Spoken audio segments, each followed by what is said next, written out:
There's a book called Alexander and the Terrible, Horrible, No Good, Very Bad Day. And there's been a lot of things that have been happening.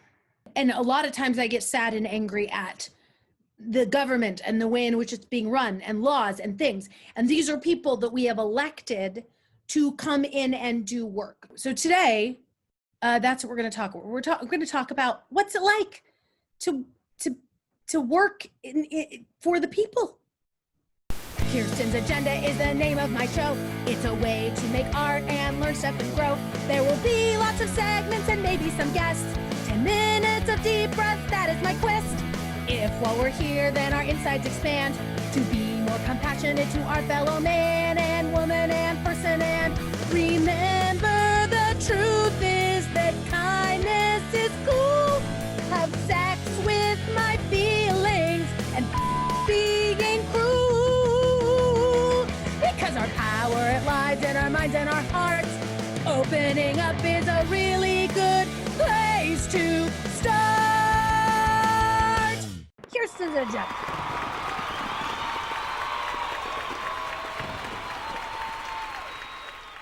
It is a privilege. I get a privilege point right there. It is a privilege right now that the luxury that I am experiencing is sadness, deep sadness, rage. The constellation of feelings is my biggest problem right now.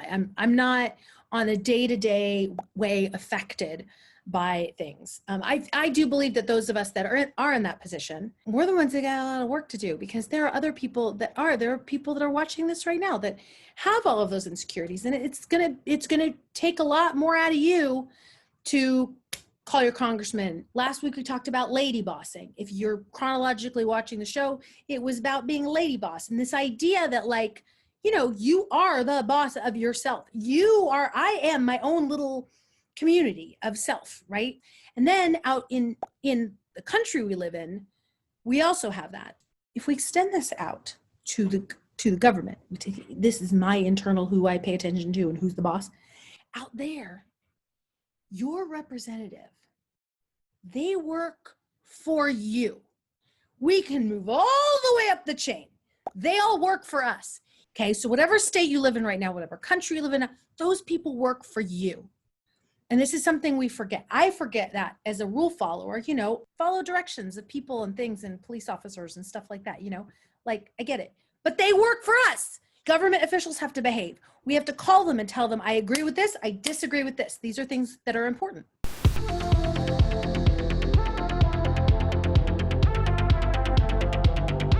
We have Congressman Lowenthal here today, ladies and gentlemen. It's a real thrill. We have an actual someone from the House of Representatives, someone who goes and represents us at the government. Isn't that exciting? He's here. We have a lot to talk about. Let us get to it, shall we? And you started as a city council person and then became an assembly person and now a congressperson. Is that correct? Well, a senator too, in between a city council, state assembly, state senate, and now U.S. Congress. Even as I moved up the ranks from like getting a role in high school as opposed to being a series regular on a television show, the contrast, I think, makes you a better leader and better at your job, because you can kind of see where you were and know where you're going. Has your experience, do you pull lessons on your way up? My values have always been the same, and they were shaped when I was very young. And I'm Jewish, and I always believed in tikkun olam, which means giving back to the community. That's who you are. You are there to give back to other people. I learned over the years that not only do you have to keep your values, but you have to trust people to do the right thing. You just have to carry that out and make sure that we create institutions that really reflect the wishes of our community. That's just beautiful. I appreciate that so much, because if you just have your values, then that's your compass, and you don't have to worry about every situation. You just lay those values up against it, and you're set to go. The amazing Ruth Bader Ginsburg, Justice Ruth Bader Ginsburg, has left the planet after doing much service on a beautiful, appropriate day for her to leave the planet, and it has justifiably freaked everybody out, especially people who are terrified about what could get reversed. I'm going to ask specifically about the LGBTQ community. What can we do as citizens to make sure we shore up those rights of people we love who are part of that community? There has only been one Ruth Bader Ginsburg, one towering giant in a small body who changed the way of American history, who really fought for equality for all people, especially women's rights that she dealt with, and did it in a way of being respectful of others, but never giving up and never stopping, and always, always understanding that she could do it through the role that she played. So that's the first thing.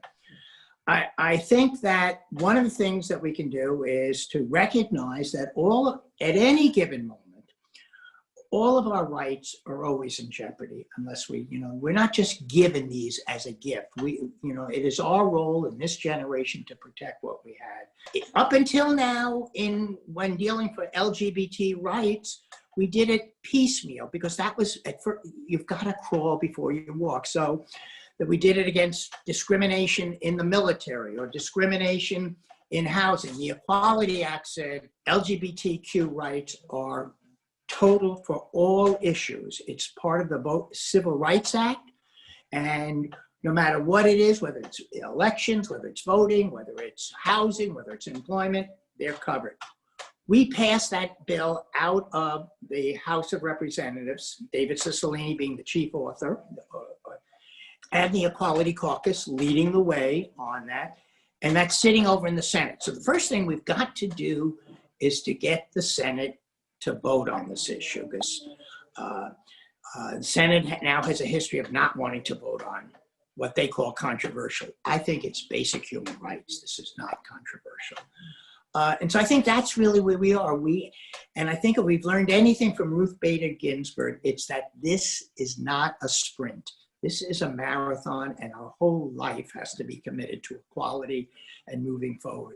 To have this conversation with you gives me like a little more vim and vigor to like keep going another day and do this stuff. We all need to have support systems. We all need to understand that it's very hard to do this alone. It's important to let people know how you feel and what you're doing. And that's been critically important, not trying to keep everything inside of me.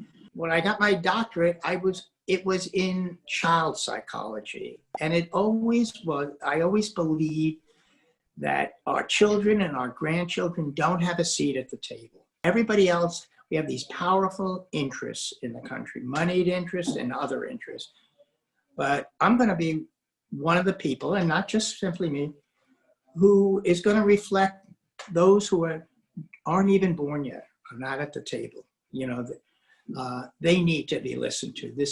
What we do on this planet is really for our children and our grandchildren. And so I think that always gives me great energy to know that I'm speaking for them. They have a voice, and they exercise that voice, and they operate under it, and they engage in activities, whether it's to volunteer to help in a women's shelter, or it's to write to your congress member.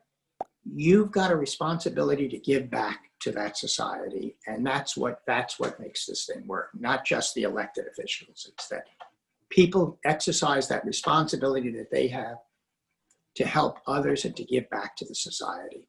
And that's what I think makes it work.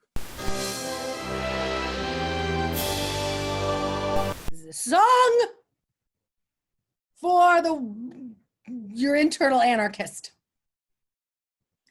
Participate in government, especially if you hate it.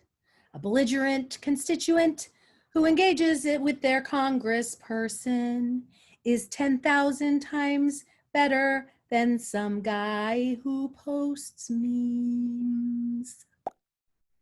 Participate in government, especially if you hate it, 'cause the only way you can love it is to figure out why you hate it and call your representative and tell them that you hate it, 'cause zilch will change without respectful exchange of opinions and ideas based on facts and science and, some remembering that we all have to have, the civil discourse range. We've no time to mope. So don't be a dope and make a plan to vote.